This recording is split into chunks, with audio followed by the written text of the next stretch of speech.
ఆంధ్ర రాష్ట్రంలో Republican party of India Ambedkar ను బలోపేతం చేయాలని ఆ పార్టీ జాతీయ ప్రధాన కార్యదర్శి మోహన్ లాల్ పాటిల్ పిలుపునిచ్చారు. కాకినాడ సూర్యకళా మందిరంలో పార్టీ రాష్ట్ర కార్యవర్గ సమావేశం రాష్ట్ర అధ్యక్షులు పిట్టా వరప్రసాద్ అధ్యక్షతన నిర్వహించారు. ఈ సమావేశానికి ముఖ్య అతిథిగా Republican party of India Ambedkar జాతీయ ప్రధాన కార్యదర్శి మోహన్ లాల్ పాటిల్ పాల్గొని మాట్లాడుతూ రాష్ట్రానికి జీవనాడి అయిన పోలవరం ప్రాజెక్టును తక్షణమే పూర్తి చేయాలని అన్నారు. ఈ ప్రాజెక్టు అందుబాటులోకి రావడం వల్ల రైతులకు ఎంతో మేలు జరుగుతుందని పేర్కొన్నారు. అలాగే కాకినాడ పోర్టును అభివృద్ధి చేయాలని, దానివల్ల వేలాది మంది కార్మికులకు ఉద్యోగ ఉపాధి అవకాశాలు కలుగుతాయని అన్నారు. విశాఖ స్టీల్ ప్లాంట్ ప్రైవేటీకరణను పూర్తిగా వ్యతిరేకిస్తున్నామని, తమ పార్టీ తరపున కేంద్ర రాష్ట్రాలపై ప్రైవేటీకరణ అడ్డుకునేందుకు పోరాటాలు చేయడం జరుగుతుందని అన్నారు. ప్రముఖ న్యాయవాది ముప్పల్ల సుబ్బారావు, పార్టీ రాష్ట్ర అధ్యక్షుడు పిట్టా వరప్రసాద్లు మాట్లాడుతూ రాష్ట్రంలో పార్టీ బలోపేతానికి కృషి చేయడం జరుగుతుందని అన్నారు. అనంతరం నూతనంగా నియమించిన కమిటీ సభ్యులకు నియామక పత్రాలను అందజేశారు. ఈ కార్యక్రమంలో ఆర్పీఐ రాష్ట్ర వర్కింగ్ ప్రెసిడెంట్ పి బాలకృష్ణ, రాష్ట్ర ప్రధాన కార్యదర్శి ఎం బాబీ, రాష్ట్ర అధ్యక్షులు నాగమల్లి రాజు, రాష్ట్ర ఉపాధ్యక్షులు గురుమూర్తి, జి పూర్ణిమ, రాష్ట్ర మహిళా అధ్యక్షురాలు బి లక్ష్మి, పార్టీ నాయకులు సత్యనారాయణ, మోహన్ రావు తదితరులు పాల్గొన్నారు.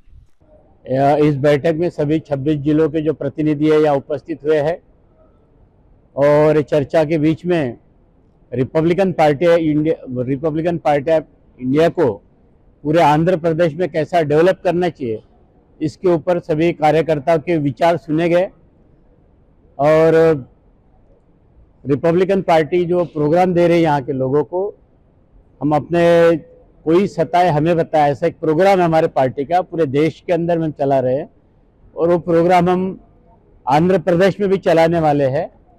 और डॉक्टर बाबा साहब अम्बेडकर की जो रिपब्लिकन थॉट्स है, जो विचारधारा है, उसको पूरे सभी आंध्र प्रदेश के सामान्य जनता, किसी भी जाति धर्म के लोगों तक वो विचारधारा कैसी पहुंचा जाए, इसलिए हम लोग उसके लिए कार्य कर रहे हैं और संगठन अधिक मजबूत हमको करना है। आपको मालूम होगा कि आंध्र प्रदेश के काकीनाडा जिले में एक समय रिपब्लिकन पार्टी का एमएलए रह चुके हैं रमन्या जी, यहाँ से अमलापुरम जो रिजर्व सीट है वहाँ से। तो हम चाहते कि काकीनाडा जिले से भी रिपब्लिकन पार्टी का कोई एमएलए इस विधानसभा में बीबी रमैया और इसकी जैसा एमएलए यहाँ से खादी काकीनाडा जिले से जीत की जाए, इसके लिए हम लोग यहाँ पे एक प्रयास कर रहे हैं कि काकीनाडा जिले से कोई रिपब्लिकन पार्टी का विधानसभा में कोई प्रतिनिधि जीत गया है। अभी बाकी ఇలాగ ఒక్క చోట కాదు, చెప్పుకుంటూ వెళ్ళకపోతే కోకొల్లలుగా దళితుల మీద దాడులు జరుగుతుంటే నిష్పక్షపాతంగా వహిస్తూ ఉన్నారు. ఇప్పటికైనా ఈ జిల్లా కలెక్టర్ గారిని, ఎస్పీ గారిని రిక్వెస్ట్ చేస్తూ ఉన్నాం, బివి సుబ్రహ్మణ్యం కేసులో చట్టబద్ధంగా రావాల్సినటువంటి ఏదైతే బెనిఫిట్స్ ఉన్నాయో, వృద్ధాప్యంలో అనారోగ్యంతో బాధపడుతున్న వాళ్ళ తల్లిదండ్రులకి ఇవ్వాలి, వాళ్ళ మీద బేసే బతుకుతున్నటువంటి వాళ్ళ అబ్బాయికి జాబ్ ఇవ్వాలి, భూమి ఇవ్వాలి, ఇల్లు ఇవ్వాలి. ఇది చట్టంలో ఉన్న అంశాలు. అంతేకాకుండా చట్టానికి అధిగమించి కూడా కలెక్టర్లు కొంత ఆర్థిక సహాయం చేయడానికి అవకాశం ఉంది.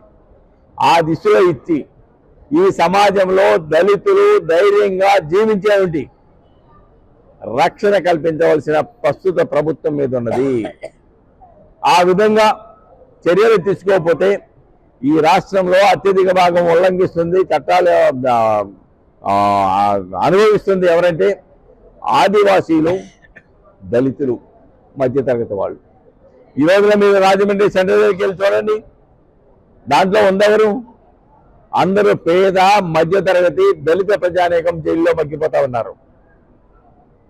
కానీ కోట్లాది రూపాయలు ఆర్థిక నేరాలకు పాల్పడిన వ్యక్తులు, ఈ వ్యవస్థని చిన్నాభిన్నం చేయడానికి ఆర్థిక ఉగ్రవాదంలో భాగస్వాములైన వాళ్ళు ఈ రోజున స్వేచ్ఛగా తిరుగుతున్నారు, ఫ్లైట్ల మీద తిరుగుతున్నారు, దర్జాగా ఏసీ రూముల్లో కూర్చుంటున్నారు.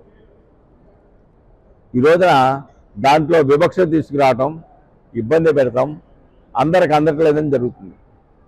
ఎంత కొట్టుకున్నా రిజర్వేషన్ అయ్యండి చిన్న గోచని పంచుకోవడానికి దెబ్బలాడుకుంటున్నారు.